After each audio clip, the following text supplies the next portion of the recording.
اور ویسے بھی دیکھا جائے تو کسی بھی چیز کی جو ایکچوئل انفارمیشن ہوتی ہے اور جو بالکل صحیح انفارمیشن ہوتی ہے وہ اس چیز کے مینوفیکچر سے پتہ لگتی ہے. مثال کے طور پہ یہ سیل فون ہے. اب اس سیل فون کے بارے میں اگر میں یہاں پہ آپ کو صرف کہوں کہ آپ اپنے کمنٹس میں مینشن کریں کہ اس سیل فون کی اسپیسیفکیشنز کیا ہیں, تو ہر انسان اپنے اندازے سے اس کے بارے میں اپنا جواب دے گا. پہلے پوچھیں گے جی ماڈل کیا ہے, اچھا ماڈل بتائیں, تو مینوفیکچر دیکھیں گے مینوفیکچر نے اس ماڈل کے بارے میں کیا لکھا ہے. ایک تو وہ چیز ہے, اور ایک ہے کہ اپنے ذہن سے بتانا کہ جی اس کی میموری جو ہے وہ 32 GB ہے, اس کا پروسیسر جو ہے وہ 8 GB ہے, اور اس کے اندر جو اس کا کیمرہ جو ہے وہ 5 میگا پکسل ہے. تو ہر انسان اپنے اندازے سے اس کے بارے میں بتائے گا. لیکن جو ہی ہم کہتے ہیں کہ نہیں اس کے بارے میں بتائیں کہ جس نے اس موبائل فون کو بنایا ہے وہ اس اسپیسیفک ماڈل کے بارے میں کیا بتاتا ہے, تو ہم سب اس چیز کو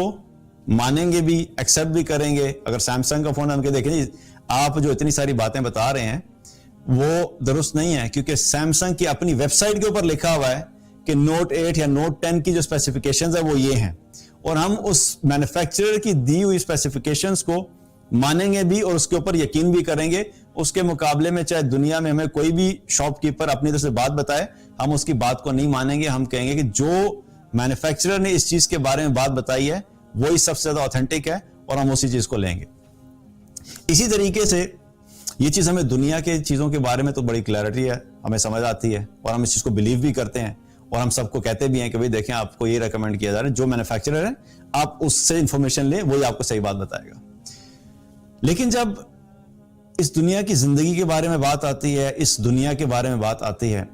تو پھر ہم اس میں اپنی رائے اور اپنی مرضی سے چلنا شروع کر دیتے ہیں. ہم یہ نہیں دیکھتے کہ اس کا جو مینوفیکچرر ہے وہ بھی تو کوئی ہے, کسی نے تو اس کو مینوفیکچر کیا ہے, اور جس نے اس کو بنایا ہے وہ اس چیز کے بارے میں کیا کہہ رہا ہے. اگر تو وہ یہ اس چیز کے بارے میں کہہ رہا ہے کہ دیکھو یہ بڑی اعلیٰ ہے, بڑی زبردست ہے, اس میں تم نے ہمیشہ رہنا ہے, اسی پہ فوکس کرو, اپنی ایجوکیشن پہ فوکس کرو, اپنے آپ کو اچھا بناؤ, اپنی لکس کو بہتر کرو, اپنی گاڑیاں اپ گریڈ کرو, اپنے کیریئرز کو جو ہے فلرش کرو, اپنے بزنس کو پھیلاؤ, اور اس دنیا کے اندر یہ لمبی چوڑی پلاننگز کرو. اگر تو اس دنیا کا مینوفیکچرر ہمیں یہ سب بتاتا تو پھر ہم کہتے ہیں کہ بھئی ٹھیک ہے, مینوفیکچرر نے اس دنیا کو بھی بنایا ہے, مجھے بھی بنایا, تمام انسانوں کو بنایا, تو ہمیں پھر مینوفیکچرر کی بات کو لے کے چلنا چاہیے, اور ہم اس دنیا کے اندر اپنے آپ کو اعلیٰ سے اعلیٰ بنائیں. لیکن جب ہم قرآن کے اندر آیات کا مطالعہ کرتے ہیں تو دنیا کا تذکرہ جہاں پہ آتا ہے تو ہمیں یہ پتہ لگتا ہے کہ اللہ سبحانہ تعالیٰ نے اس دنیا کو کہیں پہ بھی اعلیٰ چیز نہیں بتایا, بلکہ بار بار مختلف جگہوں پہ اللہ تعالیٰ نے اس کے حقیر ہونے کو, اس کے کم تر ہونے کو, اس کا فائدہ بالکل تھوڑا ہونے کو, اس کے انویلیویبل ہونے کے بارے میں تذکرہ کیا. اللہ تعالیٰ نے قرآن میں فرمایا وَمَا الْحَيَاةُ الدُّنْيَا إِلَّا مَتَاعُ الْغُرُورِ, یہ دنیا کی زندگی جو ہے یہ صرف ایک دھوکے کا سامان ہے. یہ جو زندگی ہمیں نظر آ رہا ہے کہ میری اچھی جاب ہے, میری اچھی گاڑی ہے, میرا گھر بڑا اعلیٰ ہے, میں ڈریسنگ بڑی اچھی کرتا ہوں, میری لکس بڑی اچھی ہیں, اور میرے پاس میں تو برانڈز بھی بڑے اچھے پہنتا ہوں, اور یہ دنیا کی زندگی کو دیکھیں تو باہر جا کے دیکھیں تو بڑی اعلیٰ قسم کی بلڈنگز ہیں, بڑی اعلیٰ قسم کی روڈز بنی ہوئی ہیں, انفراسٹرکچر اتنا زبردست ہے, ٹیکنالوجی اتنی ترقی کر چکی ہے,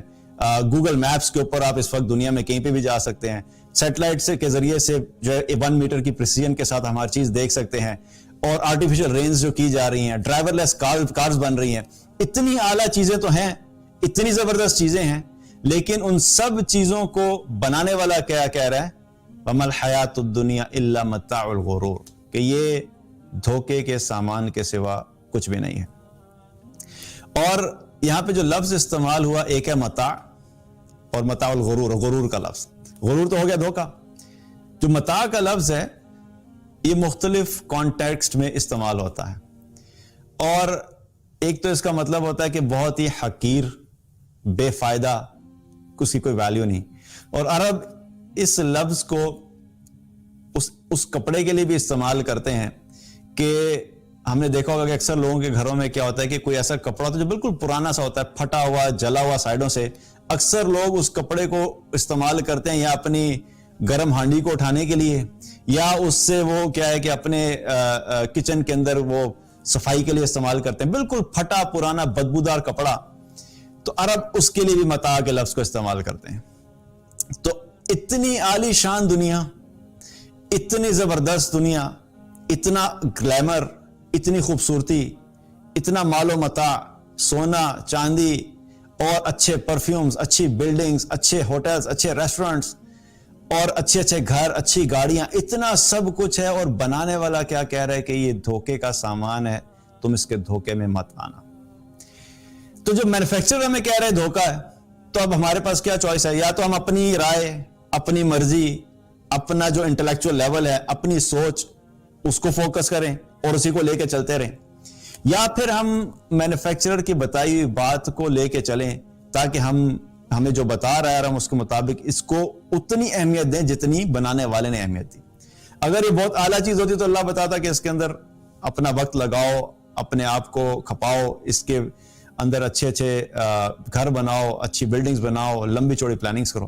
لیکن بنانے والا کہہ رہا ہے کہ دیکھو یہ دھوکا ہے اور اس دھوکے میں مت آنا۔ اور اسی طریقے سے اللہ سبحانہ تعالیٰ نے جس طرح بتایا اس کے دھوکے کے بارے میں، اسی طریقے سے رسول اللہ صلی اللہ علیہ وسلم نے بھی اس کی ایکچوئل ویلیو کے بارے میں بتایا کہ جو دنیا کی زندگی ہے جس کے پیچھے ہم بھاگ رہے ہوتے ہیں، اس کی حقیقت کیا ہے۔ ایک حدیث میں آتا ہے، نبی صلی اللہ علیہ وسلم نے فرمایا کہ اگر یہ دنیا اللہ کے نزدیک مچھر کے پر کے برابر بھی ہوتی تو اللہ تعالیٰ اس دنیا میں سے کافر کو ایک گھونٹ بھی نہ دیتا۔ دنیا میں جو لوگ رہ رہے ہیں وہ مختلف قسم کے ہیں، لیکن ہم دو بڑی کیٹیگریز میں ان کو ڈیفائن کر لیتے ہیں۔ ایک وہ لوگ جنہوں نے اللہ کا انکار کر دیا، کفر، وہ کافر ہو گئے، اور ایک وہ لوگ ہیں جو اللہ کو مانتے ہیں اور وہ کیا ہو گئے؟ اللہ کے ماننے والے ہو گئے۔ لیکن جب ہم دنیا کو دیکھتے ہیں تو اس دنیا کی مال و متاع، اس کے جو دنیاوی سٹیٹس ہیں، آپ بڑی بڑی اکانومیز کو دیکھیے، تو اس وقت دیکھا جائے تو میجورٹی جو اس وقت دنیاوی اعتبار سے جو کنٹریز لیڈ کر رہے ہیں وہ لوگ ہیں جو کہ اللہ کو نہیں ماننے والے، جو کہ کنٹری کے لیول پر بات کر رہا ہوں۔ اور دوسری طرف مسلمان ہیں جو کہتے ہیں ہم تو اللہ کو مانتے ہیں، ہم تو اللہ کے بندے ہیں، اور بہت ساری جگہوں پہ دیکھیں تو وہ سٹرگل کر رہے ہیں۔ اس حدیث میں ہمیں کیا پتہ لگتا ہے، اور اس سچویشن سے بھی ہمیں کیا پتہ لگتا ہے کہ اس دنیا کی حیثیت اگر اللہ کے نزدیک مچھر کے پر کے برابر، اور حدیث میں آپ صلی اللہ علیہ وسلم نے یہ نہیں فرمایا کہ اگر مچھر کے برابر، حالانکہ مچھر بھی کیا ہے، بہت حقیر سی چیز ہے، ہمارے ارد گرد اڑ رہا ہو تو اڑتے ہوئے ہمیں نظر بھی نہیں آتا، اتنا چھوٹا سا ہوتا ہے، وہ تو کان میں آ کے جب زو زو کرتا ہے تو پتہ لگتا ہے کہ مچھر اڑ رہا ہے، لیکن اتنا چھوٹا ہوتا ہے کہ ہمیں عام روٹین میں اڑتا ہوا نظر بھی نہیں آتا۔ تو رسول اللہ صلی اللہ علیہ وسلم کیا فرما رہے ہیں؟ مچھر کا ذکر نہیں کیا، بلکہ فرمایا کہ اگر اس دنیا کی حیثیت مچھر کے پر کے برابر ہوتی، اور وہ پر ایسی چیز ہے کہ اگر اس کا پر ٹوٹ کے زمین پہ گر جائے اور ہمیں یہ کہہ دیا جائے کہ بھئی یہاں پہ ایک مچھر کا پر گرا ہے، ذرا ڈھونڈ کے دکھا دو، تو میگنیفائنگ گلاس بڑے بڑے لے کے ہم ڈھونڈتے رہیں گے تو شاید اس وقت بھی ڈھونڈنا مشکل ہو جائے گا۔ اتنی حقیر چیز ہوتا ہے مچھر کا پر کہ اگر وہ گر جائے تو ہمیں نظر بھی نہ آئے۔ تو آپ صلی اللہ علیہ وسلم کیا فرما رہے ہیں کہ اگر اللہ کے نزدیک اتنی بھی اس دنیا کی حیثیت ہوتی تو اللہ تعالیٰ کافر کو اس میں سے ایک گھونٹ بھی نہ دیتا۔ مطلب کیا ہے کہ اگر کوئی اعلیٰ چیز تھی، زبردست چیز تھی، اور بہت ہی ایسی چیز تھی کہ جو اللہ کے نزدیک پسندیدہ تھی، تو پھر اللہ سبحانہ تعالیٰ کبھی بھی اس میں سے اپنے نافرمانوں کو کوئی چیز بھی نہ دیتا، ایک گھونٹ پانی کا نہ دیتا، ساری اللہ تعالیٰ اپنے ان لوگوں کو دیتا جو اللہ پہ ایمان رکھنے والے ہیں۔ لیکن چونکہ اللہ کے نزدیک اس کی کوئی حیثیت نہیں ہے تو اللہ تعالیٰ یہ مسلمانوں کو بھی دے دیتا ہے، کافروں کو بھی دے دیتا ہے۔ اور ہسٹری کا جب ہم مطالعہ کرتے ہیں تو ہمیں بہت سارے فیزز نظر آتے ہیں۔ ایک ایسا وقت تھا کہ جو تھا دنیا کا سب مال و متاع اس پہ جو ہے وہ نان مسلم رول کر رہے تھے۔ پھر ایک ایسا وقت آیا کہ اللہ تعالیٰ نے مسلمانوں کو غلبہ دے دیا، تو بڑی بڑی جو سلطنتیں بنی اور بڑے بڑے جہاں پہ مسلمانوں جا کے فتوحات کی، وہاں پہ جو ہے مسلمانوں کو مال و متاع آ گیا۔ پھر مسلمانوں کا زوال آیا اور پھر اللہ تعالیٰ نے کیا کیا کہ نان مسلمز کو دے دیا۔ تو یہ چیز کیا ہے؟ اوپر نیچے ہوتے رہی۔ اور آج بھی کیا ہے کہ کچھ جگہوں پہ ہم دیکھتے ہیں تو کچھ مسلمانوں کے پاس پیسہ ہے, کچھ جگہ پہ ہم دیکھتے ہیں نان مسلم کے پاس پیسہ ہے. تو اللہ کی جو ڈسٹریبیوشن ہے اس دنیا کی, چونکہ اللہ کے نزدیک کسی کوئی حیثیت نہیں ہے, تو وہ ایسے ہی ہے کہ آپ سمجھیں کہ بہت سے لوگ کھڑے ہوئے ہیں اور ان کھڑے ہوئے لوگ ہیں وہ مانگنے والے ہیں, اور مانگنے والے جو لائن سے کھڑے ہوئے ہیں, اور آپ کے پاس کچھ پیسے ہیں اور آپ کہتے ہیں کہ بھائی ان کو دے دیتا ہوں کچھ, اور ان مانگنے والوں میں کوئی مسلمان ہے, کوئی کرسچن ہے, کوئی جیو ہے, کوئی ہندو ہے, کوئی ایتھیسٹ ہے, سب کھڑے ہوئے ہیں, اور آپ کو دیکھ کے نہیں پتا لگ رہا کہ ان میں سے کون ہے. تو آپ کہتے ہیں انسانیت کی بنیاد کے اوپر یہ ضرورت مند ہے, تو آپ جا کے کہتے ہیں بھائی سب کو پیسے دے دو, سب کو دے دو, کوئی فرق نہیں پڑتا. تو اللہ تعالیٰ نے بھی یہ دنیا بانٹی, کیونکہ اللہ کے نزدیک کوئی ایسی چیز نہیں ہے, اتنی اہم چیز نہیں ہے, تو اللہ نے مسلمانوں کو بھی دی اور نان مسلمز کو بھی دی. تو اس سے پتہ لگتا ہے کہ اللہ کے نزدیک اس دنیا کے مال و متاع اور اس دنیا کے سٹیٹس اور دنیا کی جو چیزیں جن کے پیچھے ہم بھاگ رہے ہوتے ہیں, اللہ کے نزدیک ان کی کوئی حیثیت نہیں ہے.